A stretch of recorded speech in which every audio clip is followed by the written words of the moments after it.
Brian Palavai Run Far here with Darcy Africa, relaxing before the 2013 Hardrock 100. Last time we were together here in Hardrock, you had just won last year's Hardrock 100. What's it feel like coming back as the defending champ at such a, important race?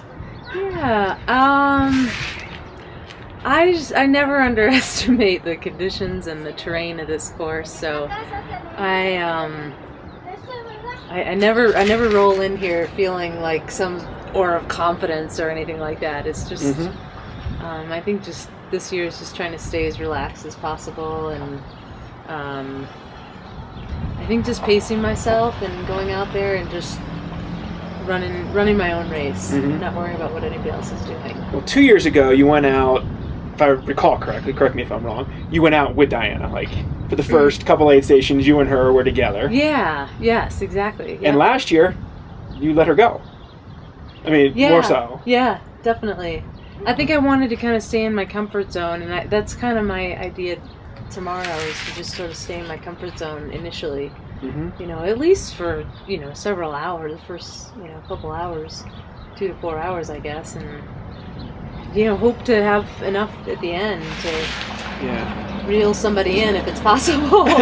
So well, you can reel someone in real quick. I mean, whether they're moving or, in Diana's case, she was an hour ahead and she had to pull the plug. Right. I mean, not that you ever want that to happen, but if you can keep moving, it's a race where anything can happen. That's what I keep telling. Even I have people that I coach that are running, and she said, just keep moving. Whatever you do, just don't stop moving. Just relentless forward motion or progress or whatever. Yeah. So, I think that's the name of the game here, and just being consistent and trying to enjoy it. I think we're going to have weather, so that'll bring another element. And challenge. Yeah. I shouldn't say this because then I'll jinx myself, but I don't know. I think weather brings another element that sort of helps to take your mind off of maybe other things that might be going on. So I sort of it's a welcome distraction. A little bit for me, yeah.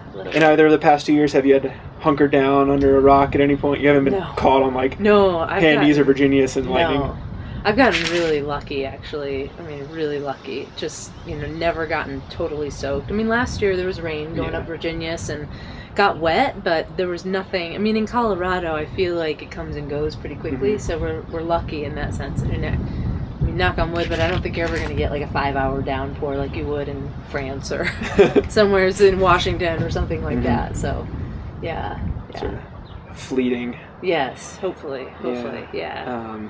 And it's bone dry, so there's no snow out there, so that's good. And the water's low, and so. Yeah.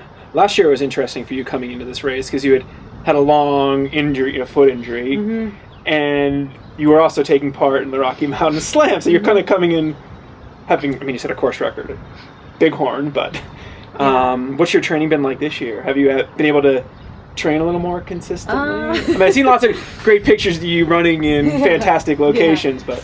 Yeah, I've done a few races. Miwok was cut short, so that was a little short. It was kind of, I sort of trained to race. I do races that are sort of considered my longer training runs. So, and I did Squaw Peak, which was rough because I had the stomach flu beforehand. So, 3 weeks ago I came out here and did 3 days of pretty long runs and got some good timing on the course. I had some issues a little bit with the altitude here and there, so we'll see.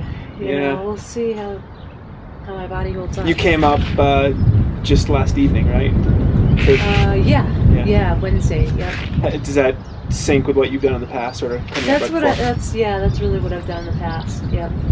Maybe I've come a little bit early. Maybe like 3 years ago I came a little earlier, but last year I think that's around the time when I came up. So I don't have that 2 weeks to just come up here and hang out. So I just kind of do whatever. It seems to work okay.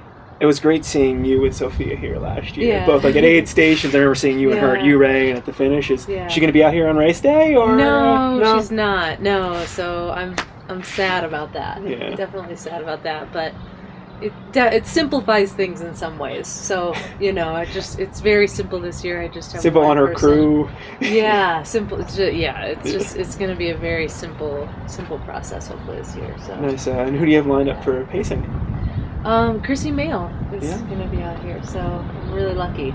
Yeah. Couldn't ask for a better pacer and crew. So Awesome. yeah, we're excited. So you've got experience on. I do. I mean, you have your own experience, but it's nice to have somebody who exactly. knows the highs and lows that are inevitable at Hardrock. Exactly. Yeah. And I think we work pretty well together. So we have future adventures. So. Do you? Yeah.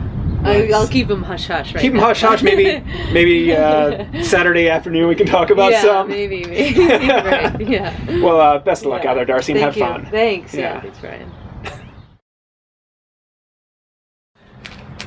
Nice toenails. Oh, thank you. Yeah, the rainbow. Did you pick those out, or are those Sophie and I did them together. Yeah. Yes. Oh, they're not just uniform, like symmetrical. No, it's like fully. You were full on Crayola. Oh yeah, totally. I don't know about the blue one on the right foot, because that could very well be blue underneath. Yeah. No, I've never had blue toenails.